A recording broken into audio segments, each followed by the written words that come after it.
جہاں منافقوں کا اللہ نے حال بیان کیا وہاں کیا فرمایا؟ فرمایا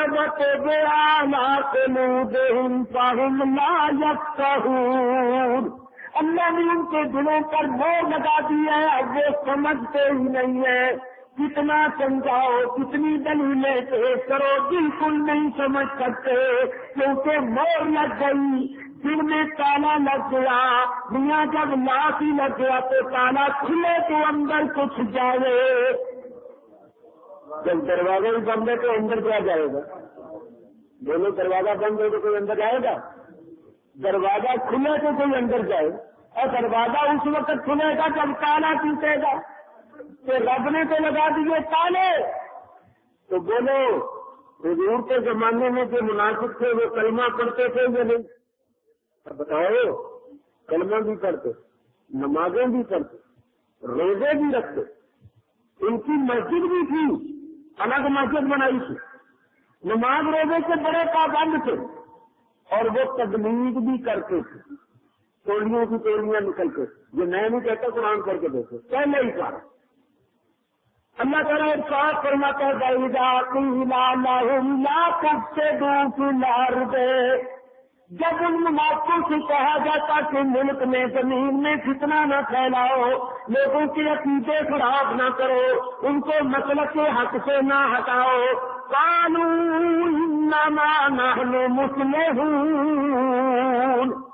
تو وہ منافق کہتے نہیں جی ہم عقیدے کو نہیں خراب کرتے، ہم تو لوگوں کی اصلاح کرتے، لوگوں کو نماز روزے کی تبلیغ کرتے ہیں، کلمے درست کرواتے ہیں، ہم فتنے نہیں پھیلاتے، ہم تو لوگوں کی اصلاح کرتے، انما نحن مصلحون، ہم تو لوگوں کی اصلاح کرتے ہیں۔ اللہ تعالیٰ ارشاد فرماتا ہے الا انہم هم المفسدون ولکن لا یشعرون، ایمان والو آگاہ ہو جاؤ، ہوشیار ہو جاؤ، یہ جو اصلاح کے دعوے دار ہیں حقیقت میں یہی فسادی ہے، لیکن ان کو اپنے فسادی اور فتنہ پرور ہونے کا خود بھی شعور نہیں، یہ اپنے خیال میں تو اصلاح کرتے پھرتے ہیں، تبلیغ کرتے پھرتے ہیں، لیکن یہ اصلاح نہیں کرتے بلکہ فتنہ پھیلاتے پھرتے ہیں، لیکن ان کو اس بات کا شعور نہیں۔ تو اللہ تعالیٰ نے فرمایا کہ ہم نے ان کے دلوں پر مورے لگا دی، اب یہ نہیں سمجھتے، تو جب اللہ فرماتا ہے نہیں سمجھتے تو پھر میں اور آپ کیسے سمجھا سکتی؟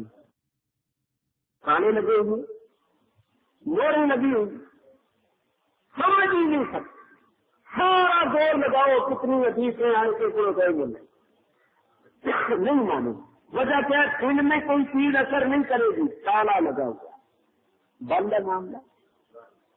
چلیے صاحب ذرا غور کے ساتھ حضرت یعقوب علیہ السلام نے فرمایا تو جاؤ دنڈے دونوں کٹھے ہی ملیں گے، ملے کٹھے یا نہیں؟ فرمایا میں یوسف ہوں اور یہ میرا بھائی بنیامین ہے، قد من اللہ علینا، اللہ نے ہم پر احسان کیا، انہ من یتق ویصبر، جو تقوی و پرہیزگاری اختیار کرتا ہے، اللہ سے ڈرتا ہے، برائی سے ڈرتا ہے، اور تکلیفوں مصیبتوں میں صبر کرتا ہے، جیسا کہ میں نے کیا، یا کہ موسیٰ علیہ السلام فرماتے قید بھی ہوئے، 12 سال جیل کی تکلیف مصیبت برداشت کی، لیکن تقوی و پرہیزگاری کا دامن نہیں چھوڑا، تو فرماتے ہیں جو تقوی و پرہیزگاری اختیار کرتا ہے اور اللہ کی راہ میں آنے والی تکلیفوں مصیبتوں پر صبر کرتا ہے، ایسے نیک لوگوں کا اللہ اجر ضائع نہیں کرتا، فَإِنَّ اللَّهَ لَا يُضِيعُ أَجْرَ الْمُحْسِنِينَ، ایسے محسنوں، نیکی کرنے والوں، اللہ سے ڈرنے والوں کا اللہ تعالیٰ اجر و ثواب ضائع نہیں کرتا۔ تم نے میرے ساتھ کیا کیا کیا؟ میں نے صبر کیا تو دیکھو اللہ نے مجھ پر کتنا احسان کیا، نبی بھی بنایا اور مصر کا بادشاہ بھی بنایا۔ قالوا تاللہ لقد آثرک اللہ علینا وَإِن كُنَّا لَخَاطِئِينَ۔ کہنے لگے خدا کی قسم اللہ نے تجھے برگزیدہ کر لیا، منتخب کر لیا اور اپنا پیارا اور مقرر بنا لیا، اور ہم بھرے دربار میں اعتراف کرتے ہیں کہ ہم خطا کار، ہم مجرم، ہم خطا کار اور ہم قصوروار ہیں۔ تو بات ایسا کیجیے کہ ہماری خطا معاف کر، جو کچھ ہم نے کیا ہمیں معاف کر۔ یوسف علیہ السلام نے فرمایا لا تثریب علیکم اليوم، جاؤ میں نے تم کو معاف کر، تم سے کوئی مواخذہ نہیں، آج تم سے کوئی بدلہ نہیں لیا جائے گا، تم سے کوئی بات پرس نہیں ہوگی۔ یغفر اللہ لکم، اللہ بھی تمہیں معاف کرے، وَهُوَ أَرْحَمُ الرَّاحِمِينَ، وہ سب سے بڑھ کر رحم کرنے والا۔ اب سناؤ ابا جان کی کیا حالت؟ انہوں نے کہا غم اور حزن سے ان کی آنکھیں سفید ہو گئی۔ اچھا، اذهبوا بقمیصی ھذا، فرمایا میری یہ قمیص لے جاؤ جو میرے بدن سے لگتی رہتی ہے، فَأَلْقُوهُ عَلَى وَجْهِ أَبِيهِ يَأْتِ بَصِيرًا، میرے باپ کے چہرے پر ڈال دینا، ان کی آنکھیں روشن ہو جائیں۔ وَأْتُونِي بِأَهْلِكُمْ أَجْمَعِينَ، اور اب اپنا سارا گھر بار لے کر یہاں آ جاؤ، والد کو بھی لے آؤ، والدہ کو بھی لے آؤ۔ یوسف علیہ السلام کی حقیقی والدہ انتقال کر چکی، ان کی بہن تھی، ان کے ساتھ یعقوب علیہ السلام نے نکاح کر لیا، تو گویا وہ ان کی خالہ تھی، اور جب یعقوب علیہ السلام کے نکاح میں آ گئی تو ماں بھی بن گئی۔ فرمایا ان کو بھی لے آؤ، سب کو لے کر اپنا گھر بار لے کر یہاں آ جاؤ، اور جو میری قمیص لے جاؤ۔ اب ذرا سننا، یوسف علیہ السلام نے بھائیوں کے سامنے سب کچھ ظاہر کر دیا کہ نہیں؟ اب ادھر بھی دیکھو، بھائیوں نے قمیص لے لی یوسف علیہ السلام کی اور قمیص لے کر چلے۔ اللہ تعالیٰ ارشاد فرماتا ہے وَلَمَّا فَصَلَتِ الْعِيرُ، جب قافلہ مصر سے چلا، شہر سے نکلا، قَالَ أَبُوهُمْ، ادھر کنعان میں ان کے باپ یعقوب علیہ السلام نے فرمایا إِنِّي لَأَجِدُ رِيحَ يُوسُفَ، آج تو مجھے یوسف کی خوشبو آ رہی ہے۔ کیا پہلے خوشبو نہیں آتی تھی؟ کیا پہلے ناک بند تھی؟ خوشبو پہلے بھی آتی تھی، لیکن پہلے ظاہر کرنے کا حکم نہیں۔ اب منزل پوری ہو گئی، ادھر یوسف علیہ السلام نے بھی ظاہر کر دیا تو ادھر باپ نے بھی کہہ دیا کہ آج تو مجھے یوسف کی خوشبو آ رہی ہے۔ وہ جو تھے پاس، جو پاک تھے، انہوں نے کہا قالوا تاللہ انک لفی ضلالک القدیم، کہنے لگے خدا کی قسم بے شک تو یوسف کی محبت میں پرانا ہی ڈوبا ہوا۔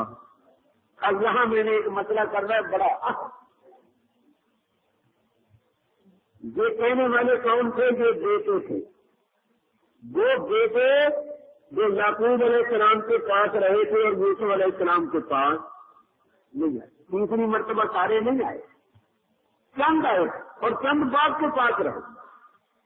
جو چند آئے تھے ان کو یوسف علیہ السلام نے بتا دیا اور قمیص دے کے روانہ کیا۔ ادھر یعقوب علیہ السلام نے فرمایا مجھے یوسف کی خوشبو آ رہی ہے، تو وہ بیٹے جو پاس تھے انہوں نے کیا کہا؟ اب ذرا قرآن کے الفاظ سنو اور پھر مسئلہ سمجھو۔ قالوا، انہوں نے کہا تاللہ، خدا کی قسم، انکا، بیشک اے ہمارے باپ تو لفی ضلال کل قدیم. اب یہاں لفظ آیا ضلال اور اس کے ساتھ آیا قدیم. اگر ضلال کا معنی گمراہی کیا جائے تو پھر مطلب یہ ہوگا بیٹوں کا کہ خدا کی قسم تو قدیمی ہی گمراہ ہے. ان کا لفی ضلال کل قدیم، خدا کی قسم تو قدیمی ہی شروع سے ہی پہلے سے ہی گمراہی میں ہے. تو بولو اگر کوئی پیغمبر کو قدیمی گمراہ کہے تو وہ کون ہوتا ہے؟ کافر ہوتا ہے. مفسرین فرماتے ہیں کہ اگر بیٹوں کی مراد یہ ہوتی کہ ہمارے باپ خدا کی قسم تو قدیمی گمراہ ہے تو وہ کافر ہو جاتا. تو یہاں دلال کے معنی گمراہی کے نہیں، دلال کے معنی محبت میں وارفتگی کے. یعنی جب انہوں نے کہا نا مجھے یوسف کی خوشبو آ رہی ہے تو بیٹوں نے کہا یہ کوئی نئی بات ہو رہی ہے تو پرانے ہی یوسف کی محبت میں ڈوبا ہوا. تو معلوم ہوا کہ دلال کے معنی محبت میں ڈوب جانے کے لیے آتے. اور 2 آیتیں پہلے بھی گزر چکی. زلیخا کے بارے میں کیا کہا؟ قد صدقها حبا، وہاں بھی حب لفظ محبت موجود ہے. اور آگے کہا انا لنراها فی ضلال مبین.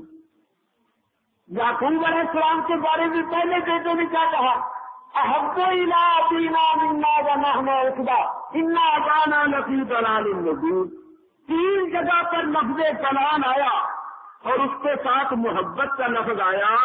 تو یاد رکھو اب میں مسئلہ کرنے لگا، ذرا توجہ سے سننا. لفظ دلال جو ہے نا دلال، اس کے لفظی معنی ہے گم جانا. لفظ دلال کے معنی کیا ہے؟ گم جانا.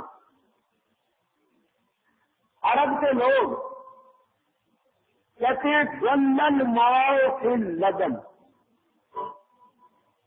پانی دودھ میں گم گیا.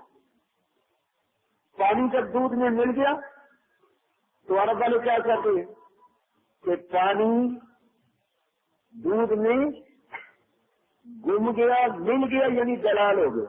ضل الماء فی اللبن، جب پانی دودھ میں مل گیا تو اس مل جانے کو وہ کیا کہتے ہیں؟ دلال. اسی واسطے امام ملا علی قاری فرماتے ہیں بدان المحب ایسی بعض اللغات، بعض لغتوں میں آیا ہے کہ دال محب کو بھی کہتے ہیں.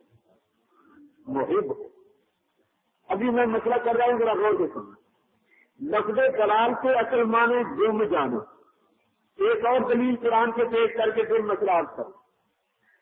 قیامت کے دن اللہ تعالیٰ مشرکوں سے فرمائے گا اینا شرکاؤکم، وہ تمہارے شریک کدھر گئے جن کو تم ہمارا شریک ٹھہراتے؟ قالوا ضلوا عنا، تو وہ مشرک کہیں گے وہ ہم سے گم گئے. ضلوا عنا یہ مانا نہیں وہ ہم سے گمراہ ہو گئے، لیکن اس وقت وہ ہم سے گم ہے. تو لفظ دلال کے معنی کیا ہے؟ گم جانا. اب مسئلہ سنو، پانی دودھ میں ملا اس پر بھی دلال کا لفظ آیا، جو گم ہو گیا اس پر بھی دلال کا لفظ آیا. اب یہ لفظ دلال جس کے متعلق بولا جائے گا دیکھا جائے گا وہ کس چیز میں گم ہے تو اس کی حالت کے مطابق معنی کیا جائے گا. مثلا اگر کوئی شخص برائی، بدکاری، بدعمالی میں گم ہے تو اس کی حالت دیکھ کر ہم یہ کہیں گے کہ یہ گمراہ ہے، یعنی سیدھے راستے سے بچا ہوا.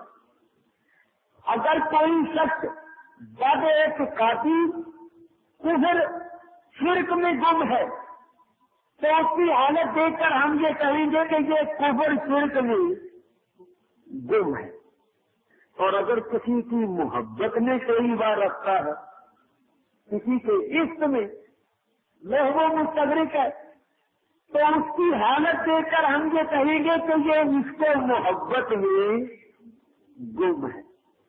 جب آپ نے یہ سمجھ لیا اب آیت کا ترجمہ کریں. اللہ تعالیٰ ارشاد فرماتا ہے بابا کہتا تھا یہ نبی کریم کو اللہ فرماتا بابا جادا کا اور پایا اللہ تعالیٰ نے اے محبوب آپ کو کیا ضالن. اب ان جاہلوں نے کیا ترجمہ کیا کہ اللہ تعالیٰ نے نبی کریم کو گمراہ پایا. حضور گمراہی میں تھے, نہیں جانتے تھے ایمان کس کو کہتے ہیں, توحید کس کو کہتے ہیں, نیکی کس کو کہتے ہیں. 40 سال تک حضور گمراہ تھے. ارے نہیں, ترجمہ کرو کسی جاننے والے سے. اللہ فرماتا ہے باجا کا تو اے محبوب ہم نے تجھے اپنی محبت اور اپنی معرفت میں گم پایا. میرے محبوب تو میری معرفت میں میری محبت میں گم تھا. محبوب مستغرق تھا تو ہم نے تجھے اپنی معرفت عطا فرمائی. تو ہماری محبت میں گم تھا تو ہم نے تجھے اپنا دیدار عطا فرمایا. تو ہماری محبت میں وابستہ تھا تو ہم نے تجھے اپنی ذات و صفات کی معرفت عطا فرمائی. تو سوال کے معنی مہم کے بھی آتے ہیں. تو نبی کریم کے لیے جو لفظ دعان آیا ہے اس کا معنی گمراہی نہیں بلکہ اللہ کی محبت میں وابستہ بھی ہے. تو جن لوگوں کی نظر نہیں وہ ہر جگہ ایک ہی, اگر ایک ہی ہر جگہ ترجمہ کرو گے تو معاملہ گڑبڑ ہو جائے گا. آپ کہتے ہیں جی ہم تو سورہ فاتحہ میں پڑھتے ہیں غیر المغضوب علیہم ولا الضالین. جب وہاں غلط ضالین کے معنی گمراہ کے ہیں تو یہاں بھی دعا لایا ہے. تو آپ کو پتا نہیں ہے کہ قرآن میں الفاظ کتنے معنوں میں آتی ہیں. اگر ایسا ہی معنی کرتے ہو تو پھر میں ایک بات تم سے پوچھتا ہوں. اللہ تعالیٰ ارشاد فرماتا ہے وَمَكَرُوا وَمَكَرَ اللَّهُ وَاللَّهُ خَيْرُ الْمَاكِرِينَ. اللہ فرماتا ہے انہوں نے بھی مکر کیا, اللہ نے بھی مکر کیا, اور اللہ سب سے بہتر مکر کرنے والا ہے. تو کیا دونوں کو کیا ایک ہی معنی کرو گے؟ اگر ایک معنی کرو گے تو کافر ہو جاؤ. انہوں نے بھی مکر کیا اور اللہ نے بھی مکر کیا. واللہ خیر الماکرین, اور اللہ بہتر مکر کرنے والا ہے. تو جو سب سے زیادہ بہتر مکر کرنے والا ہو اس کو ہم کہہ سکتے ہیں مکار. تو بولو اگر کوئی اللہ کو مکار کہے تو اس کا ایمان رہے گا؟ تو اللہ تو فرما رہا ہے کہ انہوں نے بھی مکر کیا اللہ نے بھی مکر کیا. تو لفظ تو ایک ہے مگر ادھر مانے کچھ اور ہیں, ادھر مانے کچھ اور. وَمَكَرُوا, انہوں نے مکر کیا کیا کہ نبی کریم کو قتل کر دیں. نبی کریم کو قتل کر دیں. انہوں نے کیونکہ مکر کے لفظی معنی ہے تدبیر کرنا, خفیہ سازش, خفیہ تدبیر, اس کو کہتے ہیں مکر. اللہ تعالیٰ ارشاد فرماتا ہے وَمَكَرُوا, انہوں نے سازش کی, انہوں نے خفیہ تدبیر کی میرے نبی کو قتل کرنے کی. اور وہ مکر اللہ, اور اللہ نے تدبیر کی اپنے نبی کو بچانے کی. اور اللہ بہتر تدبیر کرنے والا. اور سنی اگر ہر جگہ ایک ہی معنی کرو گے تو ایمان نہیں رہے گا. اللہ تعالیٰ ارشاد فرماتا ہے کہ کافر لوگ اللہ کو دھوکہ دیتے ہیں. یخادعون اللہ وَهُوَ خَادِعُهُمْ. اللہ فرماتا ہے کہ اللہ کو دھوکہ دیتے ہیں, اللہ ان کو دھوکہ دیتا ہے. وَهُوَ خَادِعُهُمْ, اور وہ اللہ ان کو دھوکہ دیتا ہے. تو کیا اللہ کو دھوکے باز کہنا جائز ہے؟ بولو بھائی, اللہ جو کافروں کو دھوکہ دیتا ہے تو کوئی اس آیت کو پڑھ کر کہے اللہ بڑا دھوکے باز ہے, تو جو ایسا کہے گا وہ کافر ہو جائے. حالانکہ اللہ فرماتا ہے کہ وہ اللہ کو دھوکہ دیتے ہیں, اللہ ان کو دھوکہ دیتا ہے. تو لفظ جو ہے خدا وہ ایک ہے، مگر جب اس کی نسبت کافروں کی طرف ہوئی تو معنی کچھ اور ہوں گے ان کی حقیقت کے مطابق، اور جب اس لفظ کی نسبت اللہ کی طرف ہوگی تو معنی اللہ کی شان کے مطابق ہوگی۔ اچھا، کافر مسلمانوں کے ساتھ اکٹھا کرتے تھے، مذاق، استہزاء، اور اللہ فرماتا ہے اللہ یستہزئ بہم، اللہ بھی ان سے مذاق اور ٹھٹھا کرتا ہے۔ تو جو لوگ جیسے کافر ٹھٹھا مذاق کرتے تھے اللہ بھی ایسے ہی کرتے ہیں۔ لفظ تو استہزاء ایک ہے، مگر جب اس کی نسبت کافروں کی طرف ہوگی تو معنی کچھ اور ہوگا، اور اللہ کی طرف ہوگی تو معنی کچھ اور ہوگا۔ اسی طرح لفظ قول کی نسبت جب کافروں کی طرف ہوگی تو معنی یہ ہوگا کفر میں گم ہے، جب بدعملوں کی طرف نسبت ہوگی تو معنی یہ ہوگا بدعملی میں گم ہے، اور جب نبی کریم کی طرف نسبت ہوگی تو معنی یہ ہوگا اللہ کی محبت میں گم ہے۔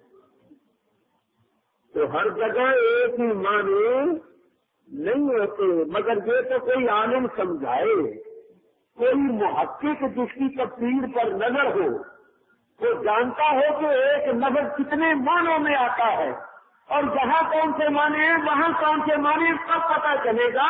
جس کو پتہ نہیں وہ تو گمراہ کر کے رکھ دے گا، نیم حکیم خطرہ جان اور نیم ملا خطرہ ایمان۔ سمجھ گئے آپ؟ اب چلو وہاں سے پھر عرض کرتا، حضرت یعقوب علیہ السلام نے فرمایا انی لاجد ریح یوسف، مجھے تو آج یوسف کی خوشبو آ رہی ہے۔ معلوم ہوا درمیان میں سینکڑوں میلوں کا فاصلہ ہو تو محبت والوں کو خوشبو آ جایا کرتی ہے۔ آتی ہے یا نہیں؟ آتی ہے۔ شروع میں عرض کروں، نبی کریم صلی اللہ علیہ وسلم مدینہ منورہ میں تھے، اور حضرت اویس قرنی رضی اللہ تعالیٰ عنہ ملک یمن کے شہر قرن میں تھے، ملک یمن کے شہر قرن، حضور علیہ السلام کے ظاہری زمانہ مبارکہ میں تھے، مگر والدہ ماجدہ کی خدمت کی وجہ سے حاضر نہیں ہوئے۔ بوڑھی ماں تھی اور نابینا تھی، ماں بوڑھی تھی اور آنکھوں سے نابینا تھی، تو ماں کی خدمت، ماں سے اجازت مانگی، اماں جان مجھے اجازت دو، میں رسول اللہ کی خدمت میں حاضری دوں۔ فرمایا بیٹا میں ایک تو بوڑھی ہوں، دوسرا اندھی ہوں، اگر تم چلے گئے تو میرا پرسان حال کون ہوگا؟ میں معذور اپاہج، تو میری تو زندگی تباہ ہو جائے گی۔ تو بیٹا پتہ نہیں کتنے دن زندگی ہے، جب میں مر جاؤں گی مجھے اپنے ہاتھوں سے دفن کر کے چلے جانا، اور پھر ایسا جانا کہ رسول اللہ کی خدمت میں ہی رہنا، پھر پیچھے کا خیال تو نہیں نہ ہوگا۔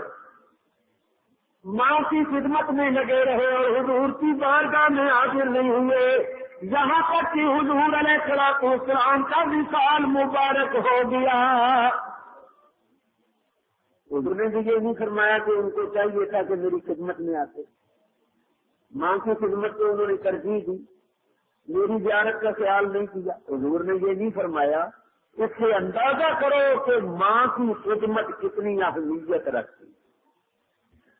الجنت تحت اقدام الامہات، حضور فرماتے ہیں جنت ماؤں کے قدموں کے نیچے ہے۔ ماؤں کا خیال کرو، سنو، درجہ باپ کا زیادہ ہوتا ہے، حق ماں کا زیادہ ہوتا ہے۔ درجہ باپ کا زیادہ ہوتا ہے لیکن حق ماں کا زیادہ ہوتا ہے۔ ماں ماں ہی ہوتی، ماں نہیں ملتی، باپ نہیں ملتا، اور باقی سب کچھ مل جاتا ہے۔ حضور علیہ السلام تشریف فرما تھے، ایک مائی صاحبان، حضور نے صحابہ کو اشارہ کیا کہ تم اٹھ گئے، مائی صاحب آ رہی ہیں، صحابہ اٹھ گئے۔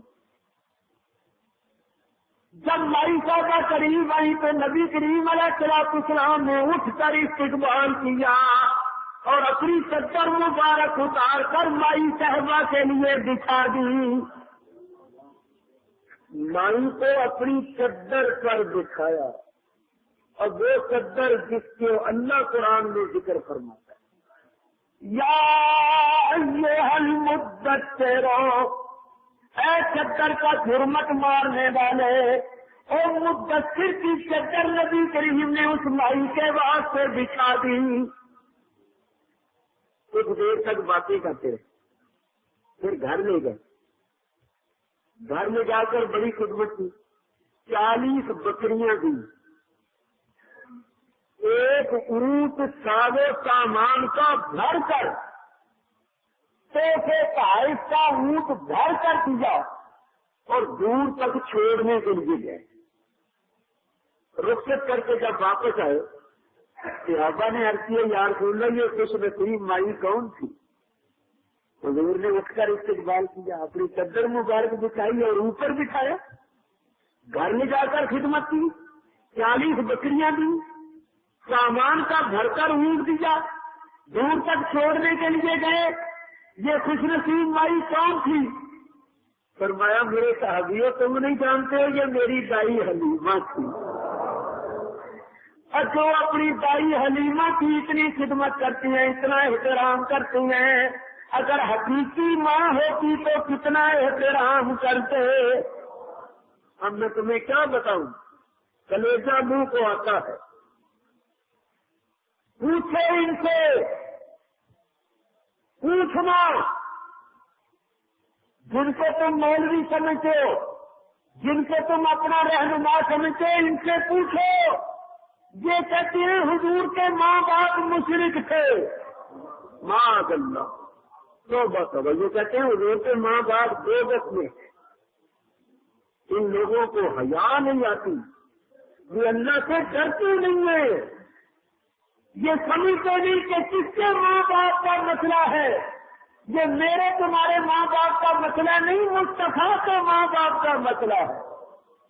یہ اس ماں کا مسئلہ ہے جس ماں کے سکھ میں اقدس میں جلوہ گر رہے، جس ماں نے سینے پہ لگایا، جس ماں نے اپنا دودھ پلایا، جس ماں نے ہونٹوں کو چوما، رخساروں کو چوما. یہ اس باپ کا مسئلہ ہے جس باپ کے سلم میں نبی کریم کا نور رہا. یاد رکھو ہمارا مطلب کیا ہے، حضور کے ماں باپ مومن تھے. اب بولے کیا رہے، حضور کے ماں باپ مومن تھے، پہلے بھی مسلمان تھے، دین ابراہیم پر تھے، حضرت ابراہیم علیہ السلام کے دین پر. حضور کے والدین کریمین نے کبھی شرک نہیں کیا، کبھی شرک، کبھی بتوں کی پوجا نہیں کی. میں نے اپنی کتاب میں یہ مسئلہ بڑی تفصیل سے لکھا ہے. الذکر الحکیم فی سیرت النبی الامین میری کتاب. میں 10 کتابیں یہاں لے کر آیا تھا، وہ 10 دوستوں کو دے دی. اس کو پڑھ کے دیکھو. یہ حضور کے ماں باپ کے ایمان کا مسئلہ میں نے بڑی تفصیل سے لکھا اور مخالفین کے اعتراضات کے جوابات دیے. حضور کے ماں باپ پہلے بھی دین ابراہیمی پر تھے، مسلمان تھے، انہوں نے کبھی شرک نہیں کیا. تم جانتے ہوں گے حضور ابھی والدہ کے فکر میں تھے کہ حضرت آمنہ فرماتی ہیں مجھے رات کو ریت کی آوازیں آتی تھی، اے آمنہ تیرے پیٹ میں جو بچہ ہے وہ سید المرسلین ہے، اس امت کا نبی ہے، جب وہ پیدا ہو تو اس کا نام محمد رکھنا. اللہ حضرت آمنہ فرماتی ہیں جب نبی کریم پیدا ہوئے تو آپ کے ساتھ ایک ایسا نور نکلا کہ مشرق مغرب روشن ہو گئے، اور میں نے اپنے گھر میں بیٹھے بیٹھے ملک شام کے محلات کو اپنی آنکھوں سے دیکھا. حضور کی والدہ ماجدہ سب کچھ جانتی تھی. جب حضرت حلیمہ کے سپرد کیا نا دائی حلیمہ کے، تو پڑھ کے دیکھو کتابیں کیا کہا. حضرت آمنہ نے کہا حلیمہ میرے بچے کو عام بچے جیسا بچہ نہ سمجھنا، میرے اس بچے کی بڑی شان ہونے والی ہے۔ اس بچے کی پیدائش سے پہلے اور اس کی پیدائش کے وقت جو کچھ میں نے دیکھا ہے، تو کبھی پھر آئے گی تو میں تمہیں بتاؤں گی۔ میں جانتی ہوں کہ میرے بچے کا کیا چرچا مرتبہ، جس کے سر کا تاج، جس کی محبت کا چمن اچانک خزاں کا شکار ہو گیا، جس کے سر کا تاج گھر کے راضی خوشی تجارت کے واسطے گیا اور آخری وقت اس کا منہ دیکھنا بھی نصیب نہ ہوا، بات کرنی بھی نصیب نہ ہوئی، جنازہ بھی اٹھتا نہیں دیکھا، قبر بھی پاس نہیں ہے کہ کبھی کبھی جائے، اور دل کے اندر جو ہجر و فراق کے شعلے بھڑک رہے ہیں وہ آنسوؤں کی صورت میں پیش کر آئے۔ 300-350 میل کا فاصلہ، تو شوہر انتقال کر گیا۔ جب نبی کریم کی عمر ہوئی 6 برس کے قریب، تو حضرت آمنہ مدینے میں گئی نبی کریم کو ساتھ لے، مدینے میں گئی۔ مورخین نے لکھا ہے کہ رشتہ داروں کو ملنے گئی تھی۔ جن رشتہ داروں کو ملنے کا بہانہ کیا تھا وہ دور کے رشتہ دار تھے، قریب کے نہیں تھے، اور دور کے رشتہ داروں کو ملنے کے واسطے اتنا لمبا سفر کرنا یہ بڑی عجیب سی بات تھی۔ اصل بات یہ تھی کہ رشتہ داروں کو ملنے کا تو تھا بہانہ، مدینے اس لیے گئی تھی کہ شوہر کی قبر پر جائیں اور قبر پر کھڑے ہو کر آنسوؤں کے نذرانے پیش کرے، اور وہ جو 6 سال کا بچہ صاحب تھا وہ ساتھ لے گئی کہ اے قبر میں سونے والے، جو نشانی تو مجھے دے گیا تھا، آج اگر تو زندہ ہوتا تو اپنے اس فرزند کی شان دیکھتا تو تیری آنکھیں بھی ٹھنڈی ہوتی کہ اللہ نے تجھے کس شان کا فرزند عطا فرمایا تھا۔ 1 مہینہ رہی شوہر کی قبر پر، 1 مہینہ کتنی مرتبہ حاضر ہوئی ہوگی، اور وہ دل کے اندر جو ہجر و فراق کی آگ شعلہ جن تھی وہ آنکھوں سے آنسوؤں کی صورت میں کتنی مرتبہ شعلے نکلے ہوں گے، اور کتنے آنسوؤں کے موتی شوہر کی مرکز پر نثار کیے ہوں گے۔ 1 مہینہ رہ کر جب واپس آئیں تو راستے میں بیمار ہو گئے، وہ زخم تازے ہو گئے اور تاب نہ لا سکی، آخری وقت آ گیا۔ حضور کی عمر شریف 6 برس کی۔ قافلے والوں سے پوچھو، آپ علامہ امام حافظ ابو نعیم اصفہانی جو بڑے فقہ محدث اور امام ہیں، جن کی روایتیں مشکوٰۃ شریف کے اندر موجود ہیں، ان کی کتاب دلائل النبوت اٹھا کر دیکھو، میرے پاس موجود ہے۔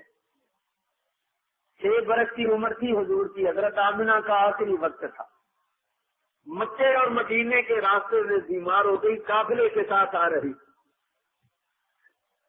تو جنہوں نے اپنی آنکھوں سے دیکھا وہ عورتیں کہتی ہیں کہ نبی کریم اپنی والدہ ماجدہ کے پاس بیٹھے، 6 برس کی عمر،